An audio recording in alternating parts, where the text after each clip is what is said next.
Welcome to Watchman Tales, stories that keep you awake long after midnight. Now, let the darkness speak. When David Miller first saw the old house on Willow Lane, he didn't think much of it. It stood alone, crooked and gray, with ivy crawling across the brick like veins. The for sale sign leaned sideways, its paint faded by years of neglect. Most people in the neighborhood avoided the place. They crossed the street when they passed it, never making eye contact with the cracked windows that seemed to stare back at them. But David wasn't most people. He had just moved to town, a young writer chasing inspiration. Cheap rent and a quiet neighborhood were all he needed. So when the realtor handed him the keys with a nervous smile and a whispered warning, "It's been empty a long time, don't mind the sounds at night," he laughed it off. Every house makes sounds, right? The first night was uneventful. Dusty floors, creaking stairs, the occasional hum of pipes. But on the second night, he heard it. A whisper.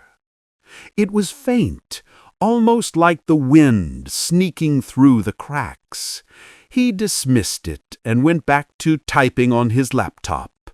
But as midnight deepened, the whisper grew clearer. It wasn't random noise. It was a voice. David. His fingers froze on the keyboard. He turned his head sharply toward the empty hallway. The sound faded, leaving only silence. Old houses, he muttered to himself, trying to shake off the chill crawling up his spine. But the whispers returned the following night, and the night after, always after midnight, always saying his name. By the end of the first week, David was sleep-deprived, his eyes red from staring into the shadows too long. He tried everything, earplugs, music, whiskey, but the whispers seeped through, soft and insistent. On the seventh night, he recorded the sounds with his phone, determined to prove it was just in his head. When he played it back, the blood drained from his face. The voice wasn't just whispering his name anymore. It was whispering sentences. "You shouldn't be here. He's watching you. Run while you still can." The voice wasn't alone. On the recording, faintly in the background, he heard the sound of someone breathing.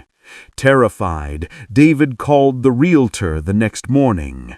She sounded hesitant, but finally confessed, "No one lasts long in that house. The last tenant, he left in the middle of the night, said the walls spoke to him, said the house wanted him to stay forever." David wanted to leave. He really did. But something, curiosity, pride, maybe madness, kept him there. Writers live for stories, and this house was a story begging to be told. On the 10th night, David sat in the living room with every light on, clutching a mug of cold coffee. He told himself he wouldn't sleep, that he'd confront whatever it was.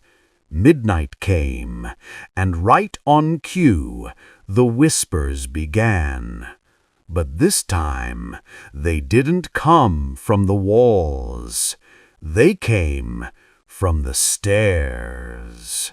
Slow, Dragging footsteps echoed down. Though David could see with his own eyes, the staircase was empty. Yet the whispers grew louder, circling him, overlapping voices hissing in his ears. "He's here, behind you. Don't look, don't look." Against every instinct, David turned. Standing in the corner of the room was a figure, tall, thin, its face hidden in shadow. The whispers erupted in screams inside his head. He stumbled backward, his coffee mug shattering on the floor. He blinked, and the figure was gone. Only silence remained. David didn't remember falling asleep, but when he woke, it was morning. Sunlight streamed through the dusty windows, almost convincing him it had been a dream. Almost. That day, he made plans to move out. He packed his laptop, his notes, and shoved his clothes into a bag. But when he tried the front door, the knob wouldn't turn. The lock spun uselessly. Every window he tried was sealed shut. The house wouldn't let him leave. That night, the whispers returned louder than ever. They filled every room, chanting, screaming, laughing.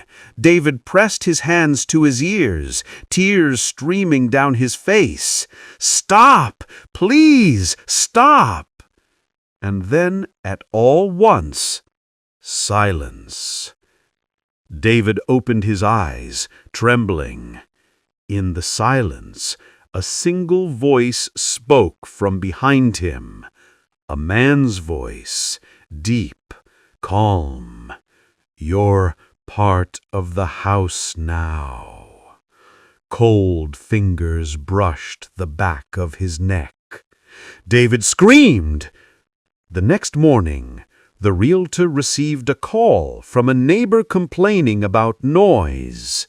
She sighed, grabbed her coat, and walked to Willow Lane. The house looked the same as always, quiet, empty. Inside, there was no trace of David.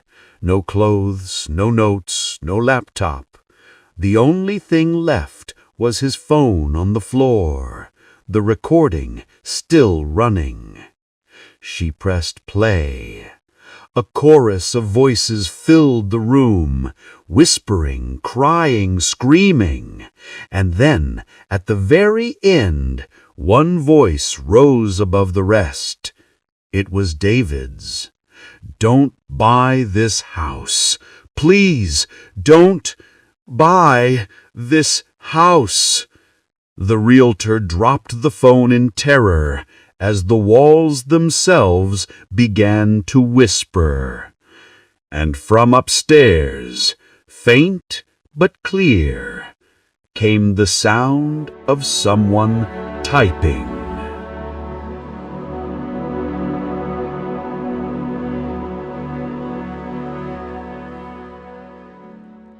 The mirror that reflected too much. When Emily Carter inherited her grandmother's Victorian home in Maine, she didn't expect to find much more than old furniture, cobwebs, and the faint smell of lavender her grandmother always wore. The house had stood for more than a century, its wallpaper faded, its wood floors groaning with every step. But the thing that drew Emily's attention wasn't the house itself. It was the mirror. It stood nearly 7 feet tall, and an ornate wooden frame carved with twisting vines and faces that seemed to sneer when the light hit them. The mirror had been covered with a heavy black cloth tucked away in the attic, as if someone had tried to forget it existed.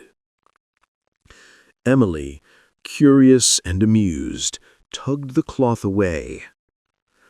The glass was spotless, not a speck of dust, and when she looked into it, her reflection stared back with unnatural clarity. Every line of her face, every flicker of her eyes, it was as though the mirror didn't just reflect her, it studied her. She shivered, but smiled. Creepy, but kind of beautiful. That night, Emily dreamed of her grandmother. She was standing in the attic, pointing at the mirror, her face pale and lips trembling. "Don't look too long, Emily. It sees you. It always sees you." Emily woke with her heart racing. She tried to shake off the dream, but when she passed the mirror the next morning, she paused. Her reflection didn't move. She tilted her head, blinked, raised her hand. Nothing. The Emily inside the glass just stared back, lips curled into the faintest of smiles. Then, in the blink of an eye, the reflection moved again, copying her perfectly.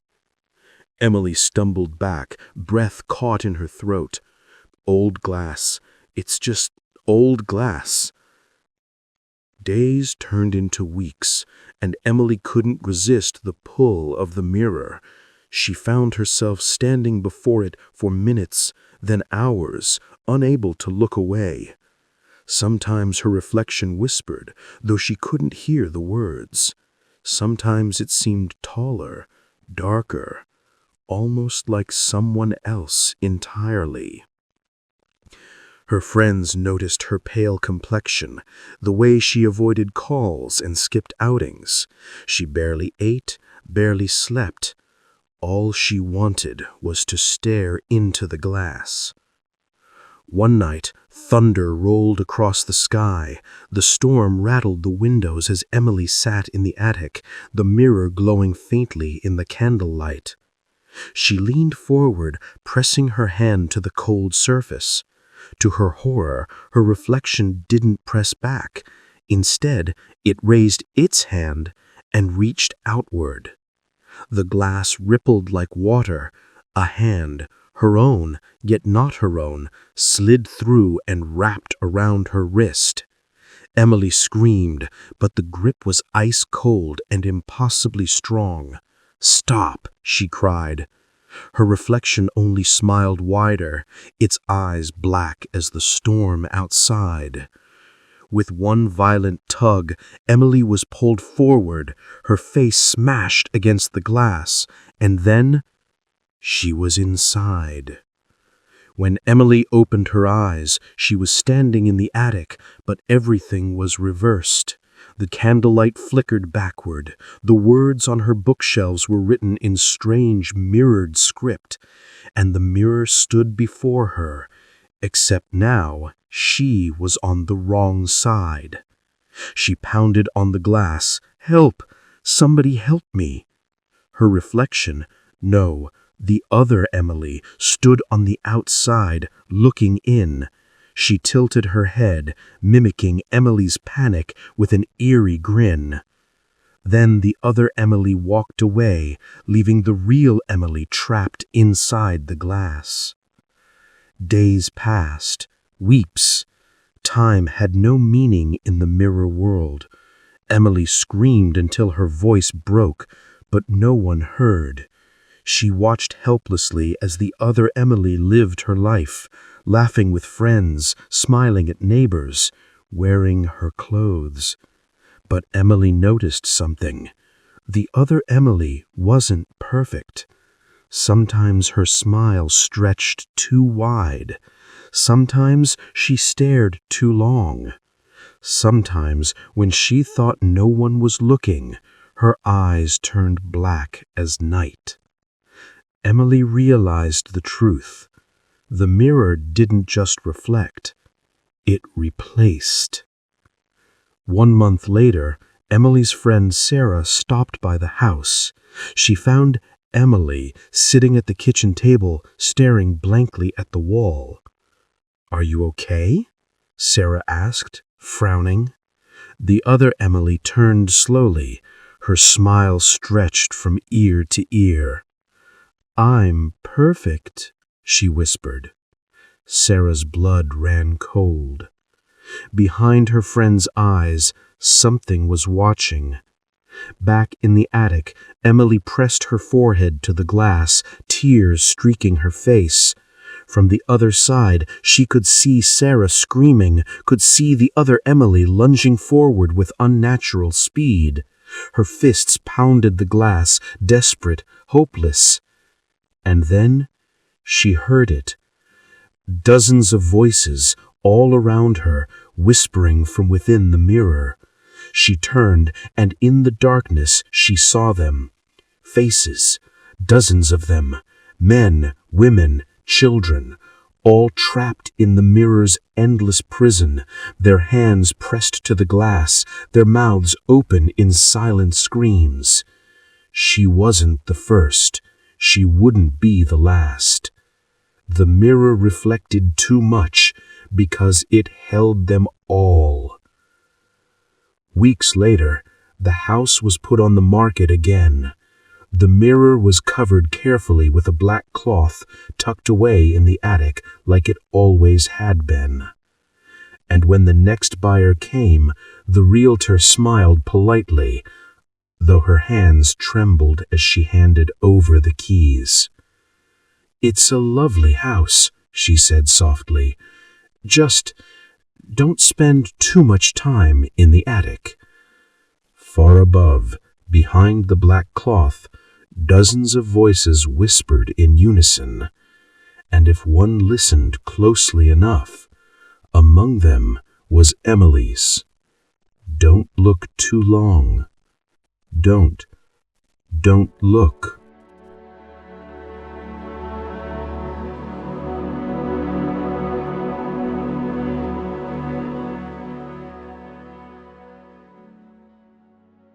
The shadow that wouldn't leave. It was a bright summer afternoon when Mark Turner moved into his new apartment in Chicago. He loved the place. Tall windows, modern furniture, sunlight spilling across the living room. After years of living in cramped basements, this apartment felt like freedom. But on his very first night, he noticed something strange. As the sun set and the room grew dim, Mark turned on the lamp by his couch. His own shadow stretched across the wall, long and crooked. Nothing unusual, but when he stood up, his shadow didn't. It stayed seated. Mark froze. He waved his arms, stepped forward, even jumped. The shadow didn't follow. It sat there calmly, its dark head turning ever so slightly toward him.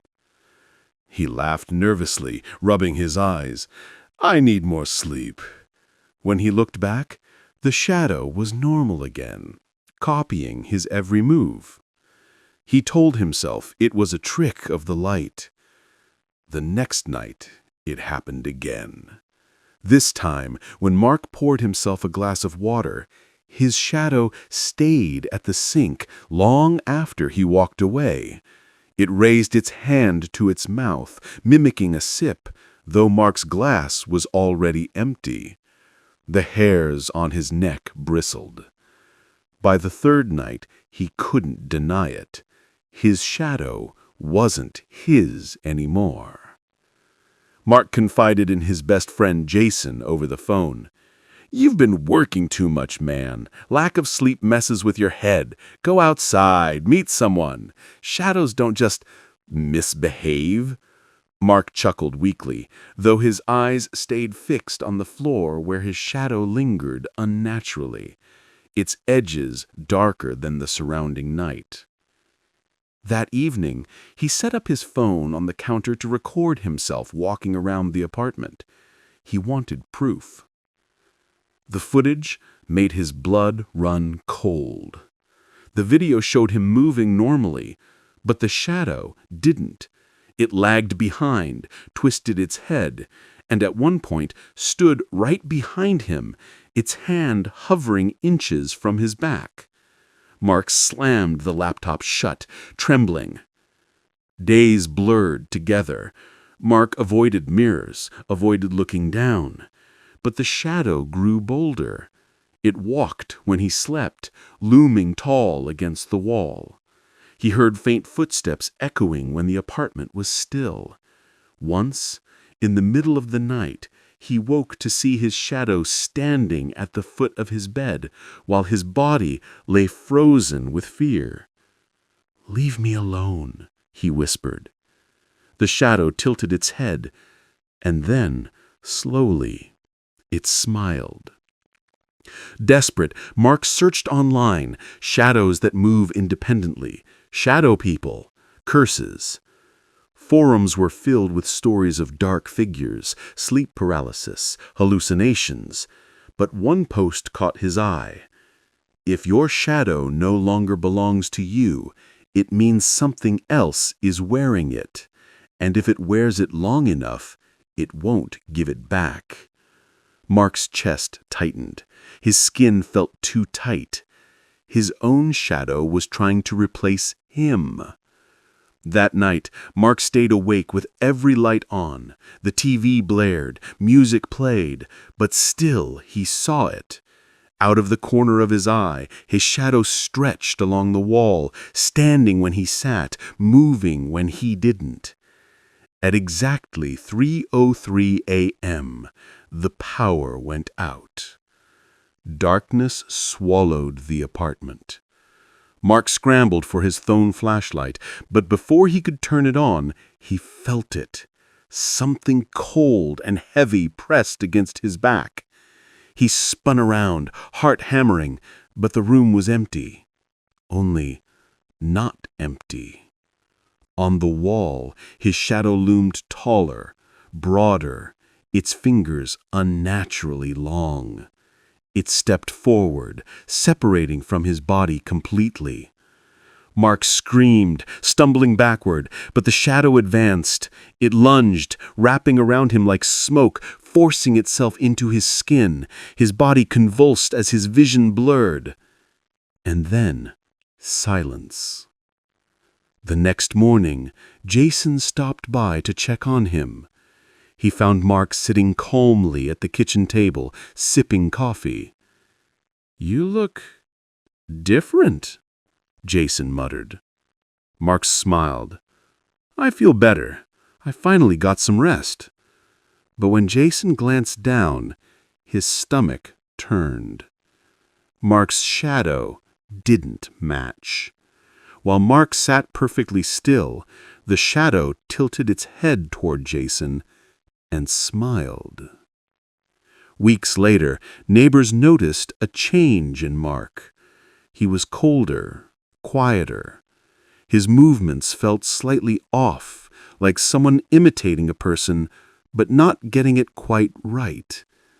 And at night, through thin apartment walls, they sometimes heard two sets of footsteps pacing back and forth, even though Mark lived alone. And if you happened to walk by his window just at the right time, you'd see him standing there, staring out. But his shadow would be staring in the opposite direction. To this day, no one knows if Mark is still Mark, or if the shadow finally won. And if you're reading this in a dimly lit room, take a quick glance at your own shadow. Make sure it's still following you. Because once it decides to stay behind, it never leaves.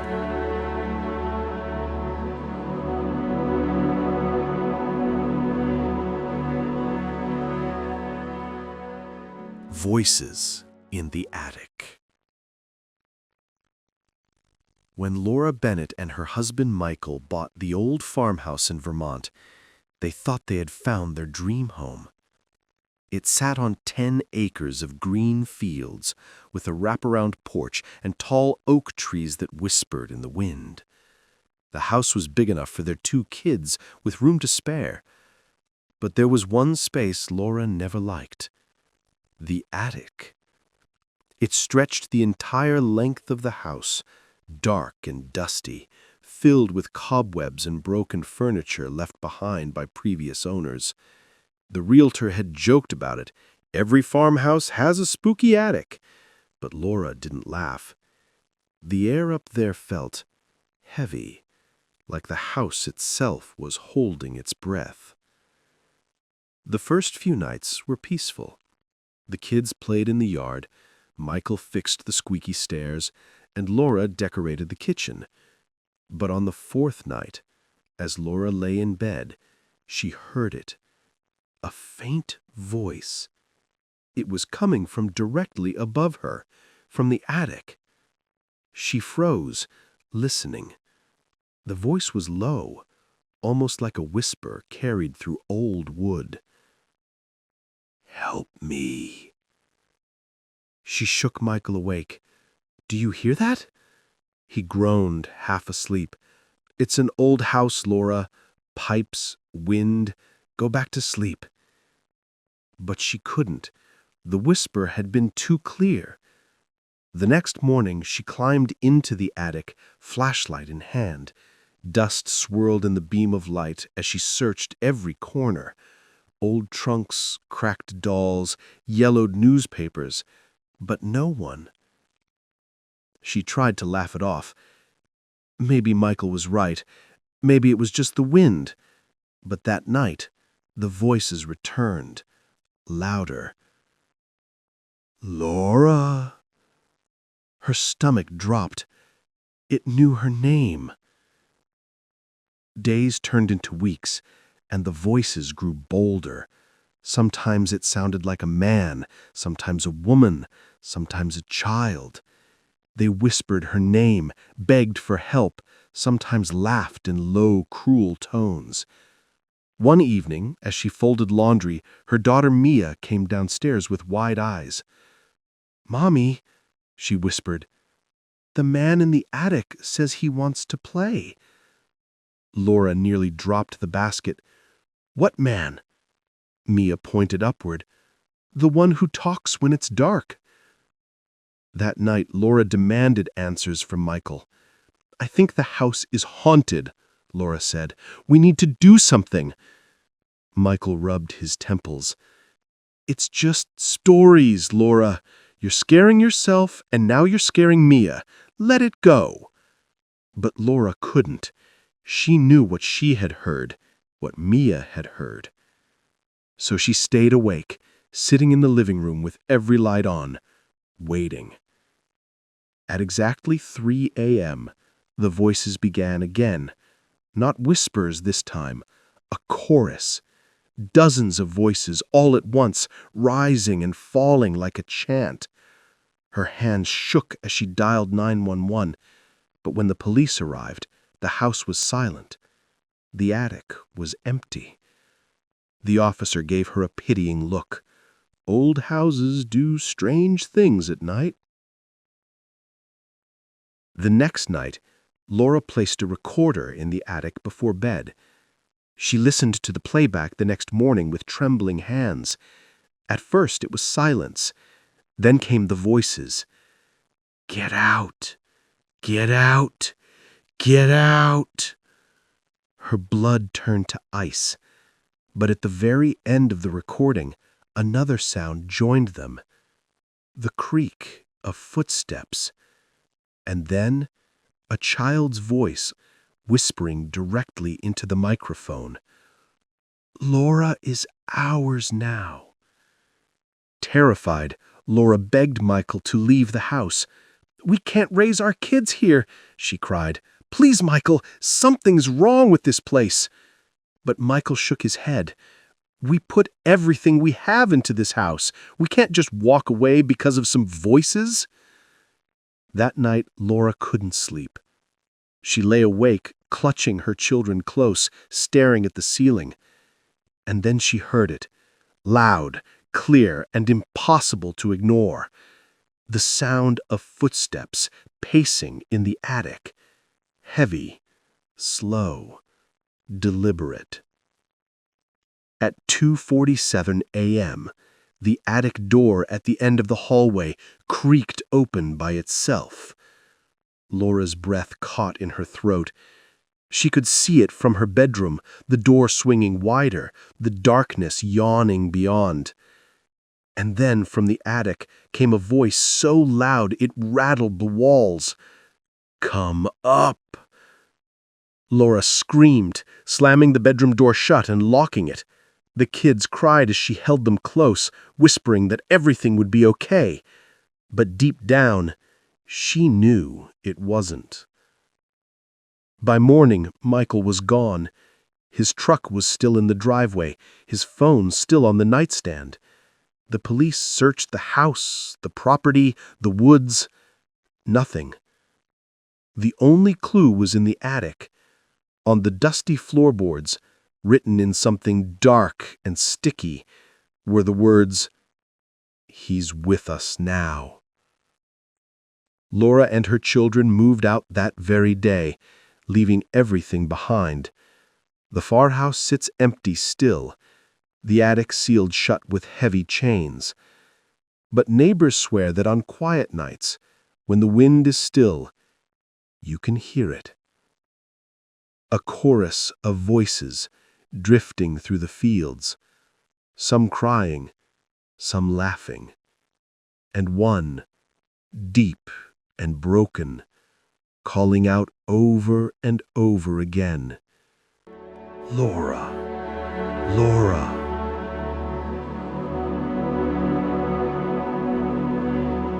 The elevator that never stopped at the right floor. When Daniel Price moved into the Harrington Towers apartment complex in downtown Boston, he was thrilled. It was sleek, modern, and close to his office. The lobby smelled of polished marble, and the glass walls reflected the city skyline like a dream. The only thing he didn't like was the elevator.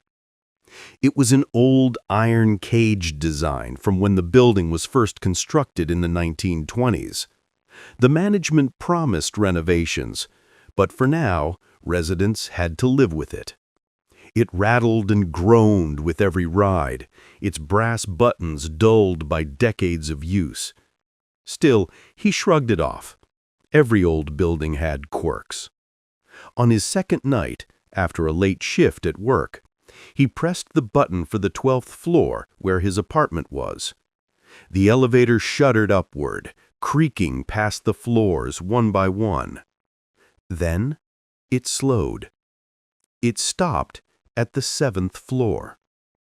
Daniel frowned. The doors opened to reveal a dark, deserted hallway.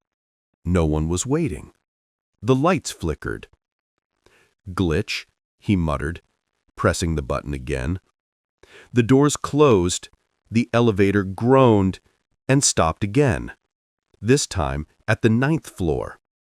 Again the hallway was empty, silent.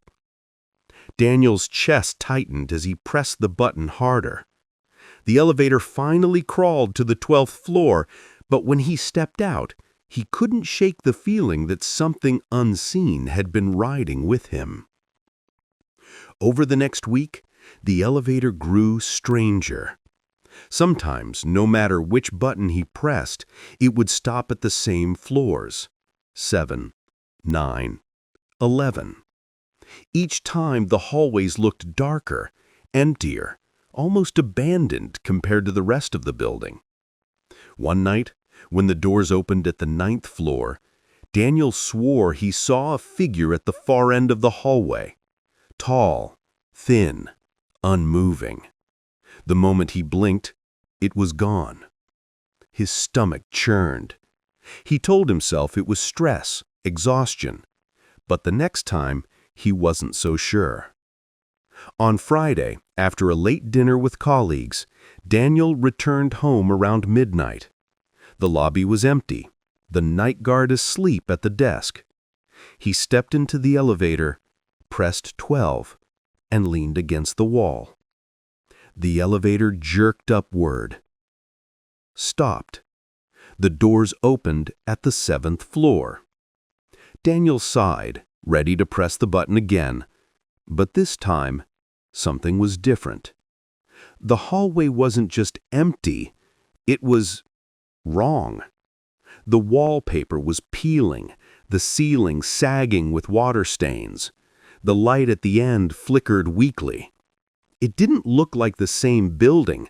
It looked like a place long abandoned. And then, from the shadows, he heard it. A whisper. Daniel.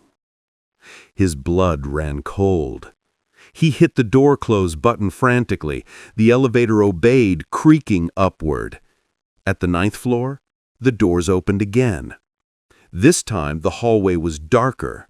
The walls cracked, the floor coated in dust, and standing just a few feet away was a woman.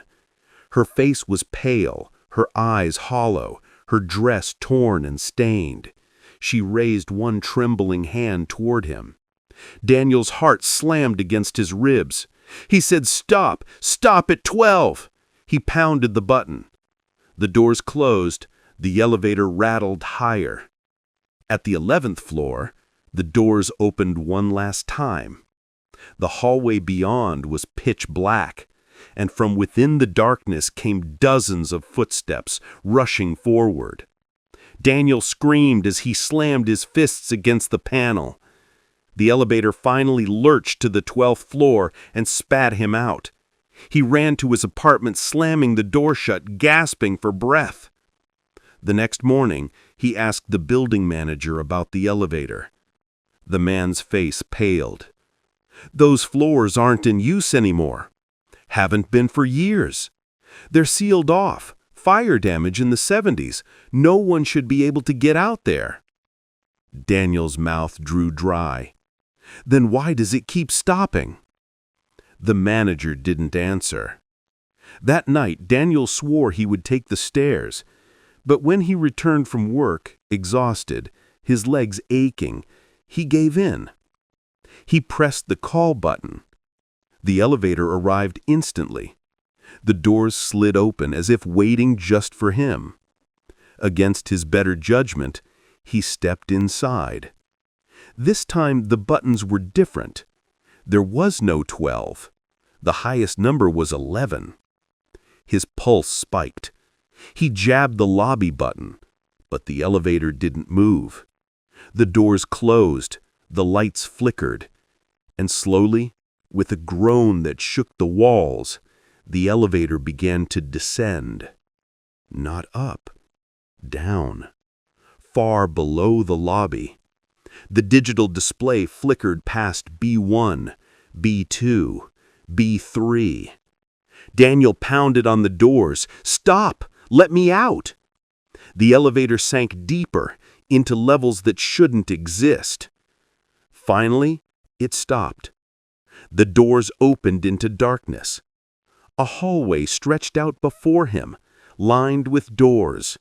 Behind them, voices whispered, mooned, laughed. The air smelled of rot. And at the very end of the hall, dozens of pale figures turned their heads toward him in perfect unison. "Daniel," they whispered, "you're home." The doors slammed shut. The elevator plunged again. Daniel Price was never seen again. His apartment remained locked, untouched. The building manager claimed he moved out in the night. But residents say otherwise. They say that sometimes, late at night, the elevator still stops at the wrong floors. And if you're unlucky enough to be inside, you might see a man standing in the corner, pounding on the doors, begging to get out. A man with wide, terrified eyes. A man named Daniel.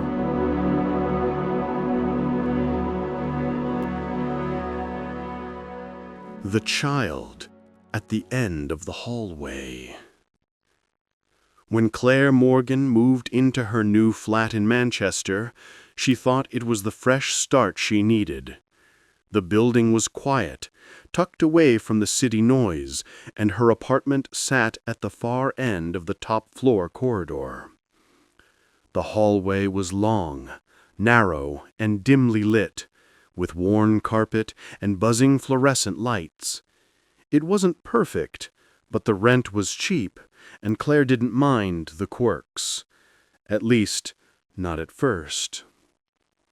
On her very first night, while unpacking boxes, Claire stepped out to take her rubbish down. As she closed her door, she froze. At the very end of the hallway, where the light barely reached, she saw a child. A small boy, no more than 7 years old. He was barefoot, his clothes old-fashioned, like something from decades ago. He stood still, just watching her. "Hello?" Claire called, uneasy. The boy didn't move. When she blinked, he was gone. The next day, Claire mentioned it to her neighbor, Mrs. Harris, a woman in her 60s who had lived there for years. "Oh, love," Mrs. Harris said softly.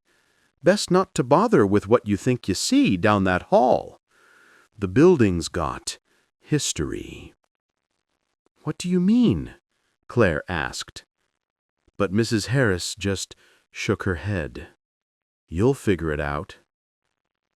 Over the next week, the sightings continued. Every night, around the same time, when Claire stepped out of her flat, the boy would be there. Always at the very end of the hallway. Always staring. Sometimes he was closer, just a little further up than the night before. And sometimes she swore she could hear him whispering. One evening, after a long day at work, Claire sat in bed scrolling her phone. The light from the hallway leaked in under the crack of her door. She froze when she realized the shadow beneath the door wasn't hers. It was smaller, child-sized. Her phone slipped from her hand. Heart hammering, she crept to the peephole. The hallway was empty, but when she turned, her blood turned to ice. In the reflection of the darkened window, she saw the boy, standing behind her, his head tilted.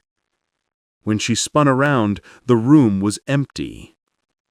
The next morning, desperate for answers, Claire confronted Mrs. Harris again. "Who is he? The boy in the hallway?" Mrs. Harris looked uneasy. "They say a boy died here. Long time ago. Used to live with his mum in one of the flats. Poor thing was locked out one night. Wandered the halls crying, looking for help. Nobody answered. They found him in the morning. He froze." Claire's stomach dropped. Mrs. Harris leaned closer. "They say he lingers. Once he notices you, once he looks at you too long, he doesn't stop." That night, Claire told herself she'd ignore it. She turned off the lights, crawled into bed, and pulled the blanket over her head. But the sound woke her. A soft, rhythmic knock on her door. She sat up, heart racing. "Go away!" she whispered. The knocking stopped. She exhaled, relief flooding her, until she heard the doorknob rattle, slowly, carefully, like small hands testing it. Claire leapt up, shoved a chair under the handle, and backed away. Silence, and then, from the other side of the door, a child's voice. "Let me in, Claire!" Her blood froze. She had never told anyone her name. The next day, she begged the landlord to let her break her lease. He refused. "Nonsense," he said. "You're imagining things." That night, she stayed awake, every light in her flat burning. But around midnight, the bulbs flickered, dimmed, and went out one by one. The hallway outside groaned as if something heavy dragged across the floor. Claire pressed her ear to the door. Footsteps, small, bare, stopping just outside her flat. She held her breath, and then 3 words, whispered so close to the door she could almost feel the breath. "I found you." The door creaked. The chair slid back on its own. The next morning, Mrs. Harris knocked on Claire's door. No answer. Later, when the landlord used his spare key, he found the flat empty. Boxes half unpacked, dishes in the sink, Claire's phone lying on the floor. But no sign of Claire. The only thing strange was the hallway carpet, covered in tiny, wet footprints, leading away from her flat, straight to the end of the hall. Residents say the boy is still there. Sometimes at night, you'll see him. And sometimes, if you're not careful, you'll see someone else too. A woman standing beside him, staring with wide, terrified eyes. A woman who looks just like Claire Morgan.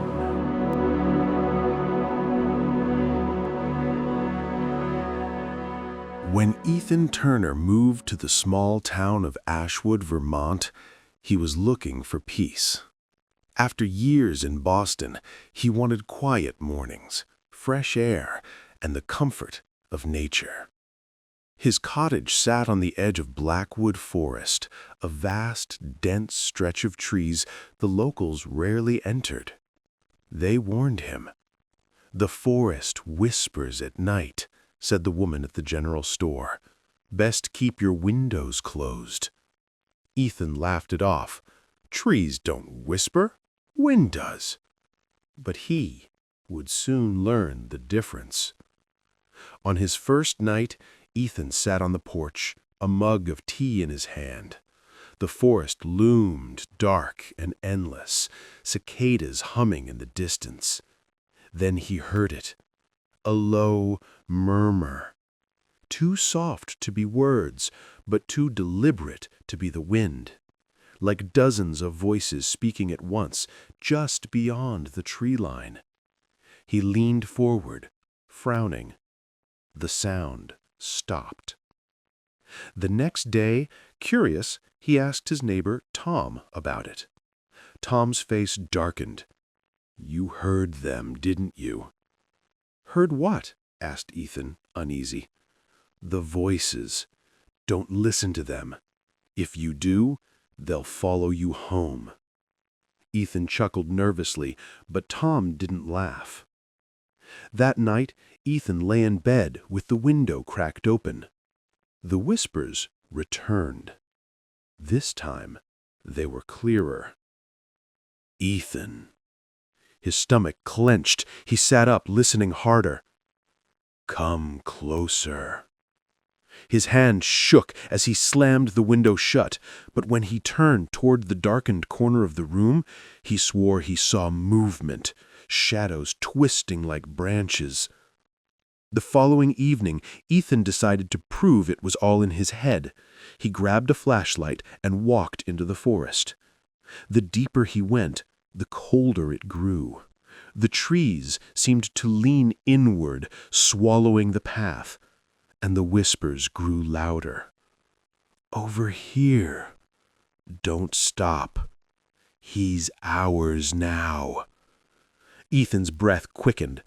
"It's just the wind," he muttered. Then his flashlight flickered, and for a split second he saw them. Faces in the bark, dozens of them, eyes hollow, mouths twisted open in silent screams. He stumbled back, heart pounding, until the beam of his flashlight caught a shape ahead. A figure. A little girl, pale and barefoot, standing between the trees.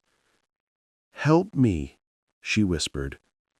Ethan's instincts screamed at him to run, but his legs carried him closer. "Are you lost?" he asked, voice shaking. Her eyes lifted to his. They were black. Empty. The whispers surged, deafening, and the girl's mouth stretched into an impossible grin. The flashlight died. Ethan woke in his bed, sweating, gasping, heart racing. Just a dream, he told himself. It had to be. But when he swung his legs off the bed, his socks were soaked with mud. He tried to leave Ashwood the next day, packed his bags, loaded the car, but when he turned onto the main road, the GPS glitched. No matter which direction he drove, he ended up back at his cottage and the forest. That night, the whispers grew unbearable. They filled every corner of his home, seeping through the walls. He covered his ears. "Shut up! Leave me alone!" But the voices only laughed. When he opened his eyes, the girl was standing at the foot of his bed.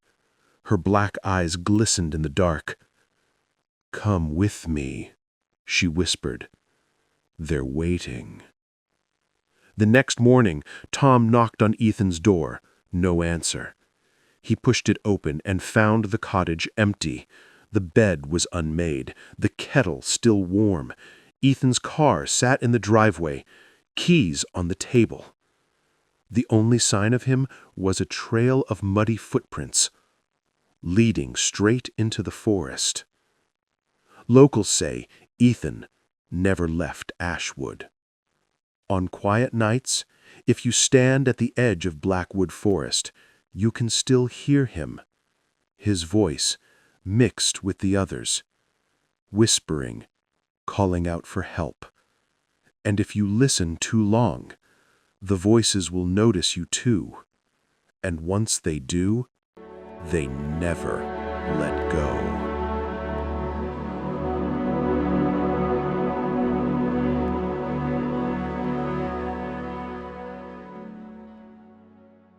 The phone that answered itself. When Rachel Adams moved into her Brooklyn apartment, she was charmed by its vintage character. Exposed brick, creaky floors, and even an old-fashioned rotary phone mounted to the kitchen wall. The landlord had laughed when she asked if it worked. "Hasn't been connected in years, just decoration." Rachel shrugged. It was quirky, harmless. Until the phone rang. It was her third night. She was unpacking boxes when the shrill metallic ring echoed through the apartment. Rachel froze. The phone wasn't plugged in. Her cell sat charging on the counter, silent. The rotary phone rang again. Hand trembling, she picked up the receiver. "Hello?" Static hissed. Then, faintly, a voice. "Rachel." She slammed it down, heart racing. The next day, she asked the landlord about it. He frowned. "That line's been dead since the 80s. Probably just interference." Rachel didn't believe him, but she pretended to. That night, the phone rang again. This time, she didn't answer. She sat on the couch, staring at it as it rang again and again. Finally, it stopped. She exhaled in relief until the receiver slowly lifted itself off the cradle and dropped to the floor. Rachel barely slept. In the morning, she Googled the building's history. A few clicks later, she found an article from 1983. Local woman found dead in apartment. Phone off the hook. The victim's name? Eleanor Price. Same unit Rachel now lived in. The article mentioned neighbors had reported hearing Eleanor scream over the phone before the line went dead. Rachel's stomach twisted. That evening, she invited her friend Mark over. "You have to hear this," she said, pointing to the phone. They waited. Hours passed. Nothing. "Maybe you just need sleep," Mark said gently. But as he reached for his coat, the phone shrieked to life. Rachel jumped. "Pick it up." Mark rolled his eyes, but lifted the receiver. "Hello?" His face drained of color. He dropped the phone like it burned him. "What?" Rachel demanded. Mark's voice shook. It knew my name." After that night, things escalated. The phone rang at 3 a.m. every night, without fail. Sometimes Rachel ignored it. Sometimes she answered. The voices were always different. A man sobbing, a child laughing, a woman screaming for help. But always beneath the noise, one voice repeated her name. Rachel. Desperate, she had the phone removed. The maintenance man unscrewed it from the wall, wires dangling. He carried it out, muttering, "Creepy thing." Rachel finally felt safe. That night, her apartment was silent, peaceful, until her cell phone lit up at 3 a.m. Unknown caller. Hands trembling, she answered. "Rachel."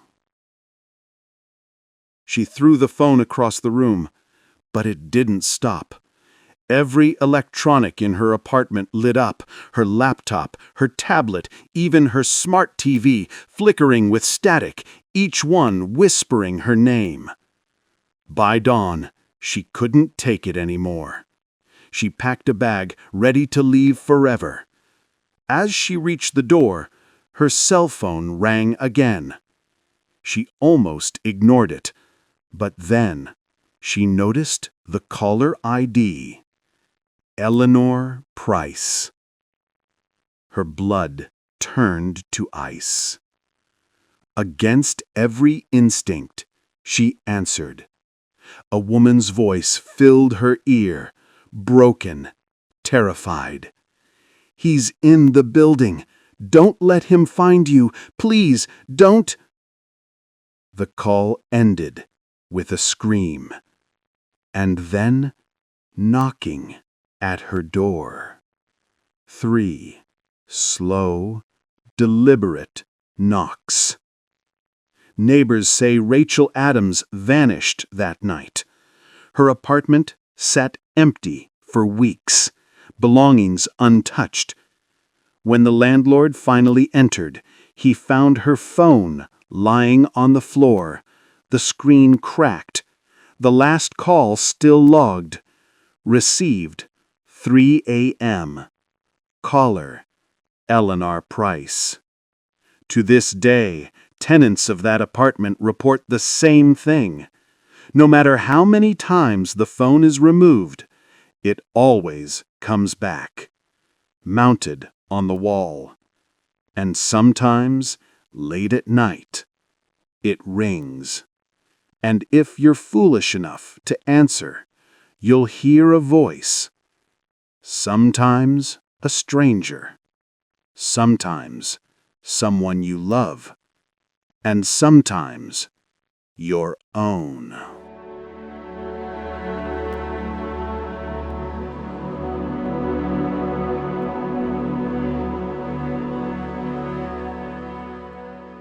When Samantha Hayes moved back into her childhood home in Salem, Massachusetts, she was overwhelmed with memories. Her mother had passed away a year earlier, leaving the house to her. While clearing the attic, Samantha discovered a box labeled in her mother's handwriting, Emily's doll. Inside was a porcelain doll. Its face was pale, its glass eyes blue, its lips painted a soft smile. The dress was old-fashioned, frilly lace yellowed with age. Samantha frowned. She didn't remember this doll. She was an only child. Who was Emily? That night, she placed the doll on a shelf in her bedroom. It smiled at her, sweet and harmless. By morning, the smile had changed. It wasn't soft anymore.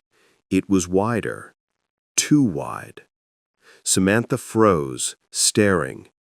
"No," she whispered, "I'm imagining this." She shook it off and went about her day.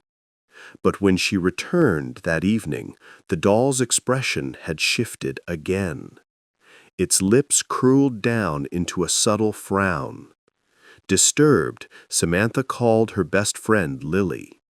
"You're just stressed," Lily said.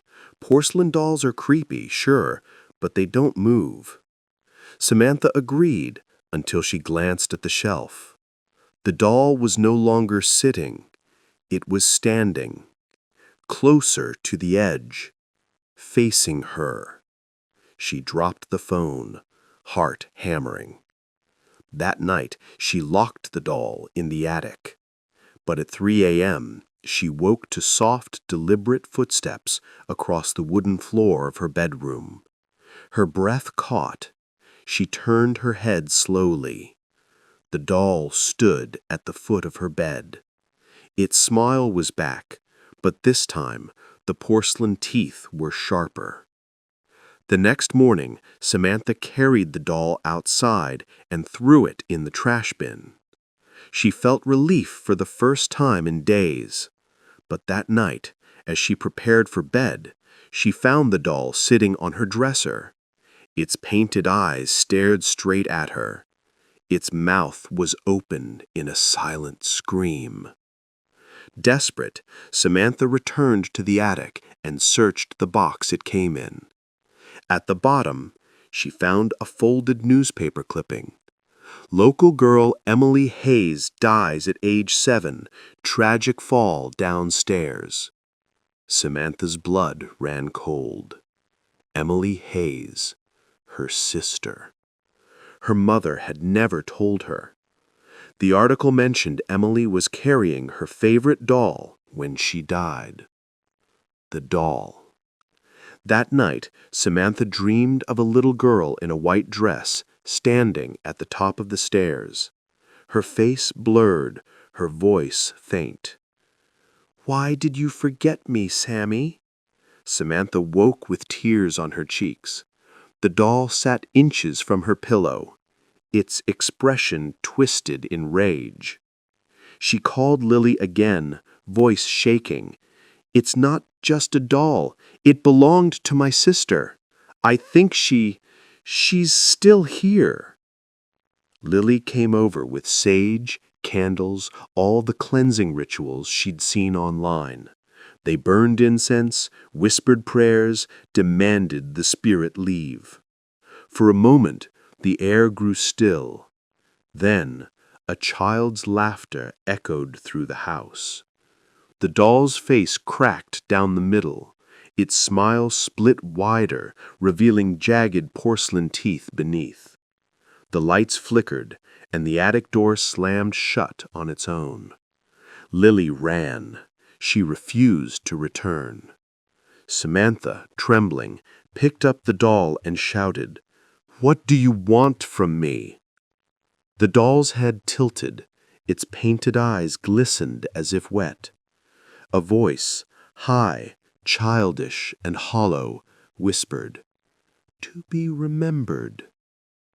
The next morning, Samantha packed her bags, determined to leave the house for good. But when she opened the front door, the doll was sitting on the porch, waiting. Its expression had changed again. Now it looked exactly like Samantha's own face, down to the terrified eyes and trembling mouth. The neighbors said Samantha Hayes disappeared that week. The house has remained empty ever since. But sometimes children playing in the street claim to see a little girl in the upstairs window. And always, on the sill beside her, sits a porcelain doll, smiling, changing, watching.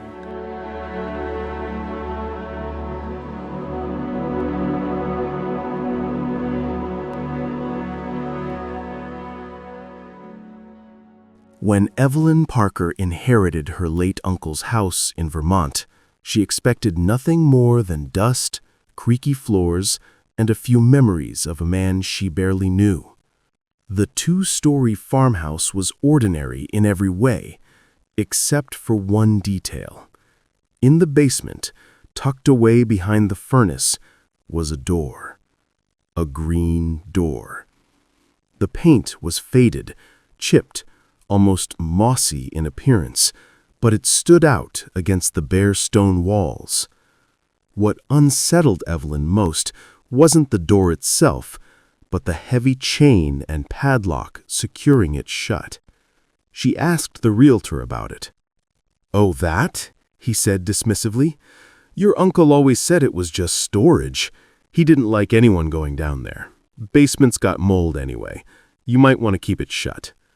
But that night, as Evelyn settled into the house, she couldn't stop thinking about it.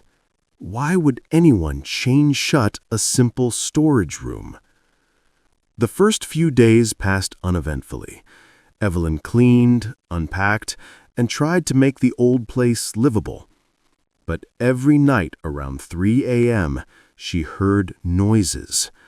A scraping sound like fingernails dragging across wood.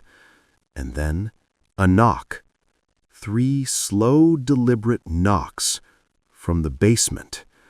Determined to ignore it, Evelyn shoved a chair against her bedroom door at night. But curiosity gnawed at her. On the 5th night, she finally grabbed a flashlight and crept down to the basement. Her breath clouded in the cold air. The furnace rattled, and there it was, the green door. The chain rattled softly. Something on the other side was moving. She whispered, "Hello?" Silence. Then faintly, so faintly she thought she imagined it, came a child's voice. "Let me out." The flashlight flickered. Evelyn bolted upstairs, slamming the basement door behind her. The next morning, she convinced herself it was a dream, lack of sleep, stress. But when she returned to the basement, she saw the chain. It had been pulled tight, stretched almost to breaking, and the green paint around the handle was scratched, deep gouges as if made by fingernails. Desperate for answers, she dug through her uncle's old papers. In a box of yellowed letters, she found a diary. The entries started normal, farm accounts, daily life, until 6 years ago. Then the handwriting grew shaky. The door must stay shut. The knocking never stops. I hear her voice again, sweet, like when she was alive. But she isn't alive. I buried her myself. Evelyn dropped the journal, her hands trembling. Her uncle had a daughter, a cousin she had never met, a girl named Clara, who had died young. That night, the knocking was louder, relentless.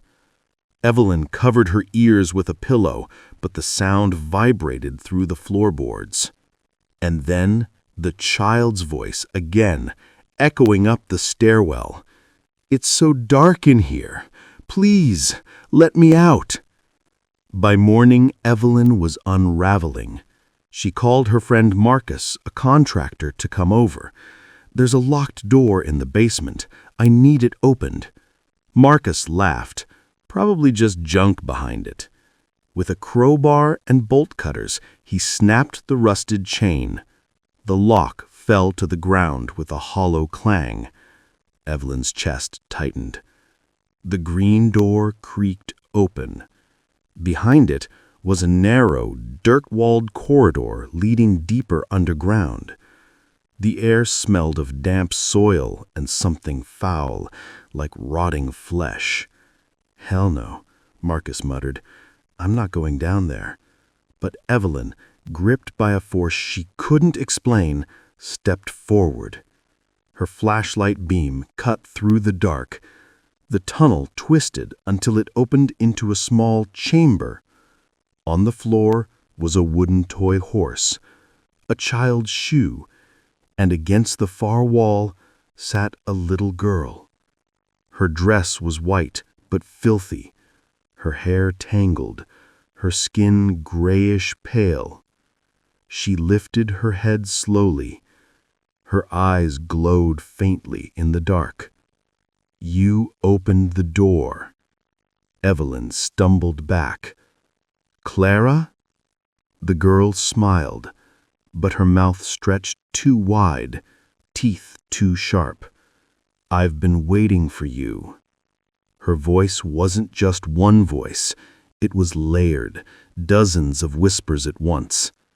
Marcus yanked Evelyn back, slamming the green door shut. The chamber erupted with shrieks and pounding fists on the other side. The chain lay broken on the floor. There was no way to seal it again. That night, Evelyn didn't sleep. She sat in the living room clutching a kitchen knife, jumping at every sound.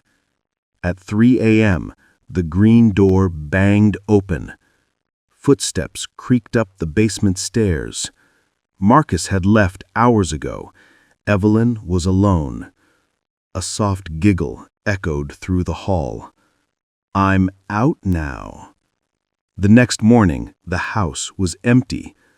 Neighbors said Evelyn vanished overnight. When police searched, they found the basement door open, the chain shattered, the padlock missing.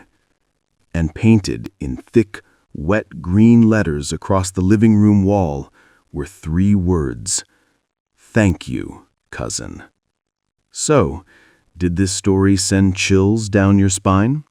If you enjoyed it, don't forget to like this video and subscribe to Watchman Tales, because if you don't, well, the thing behind the door might just come knocking on your room tonight. Sweet dreams, if you can sleep.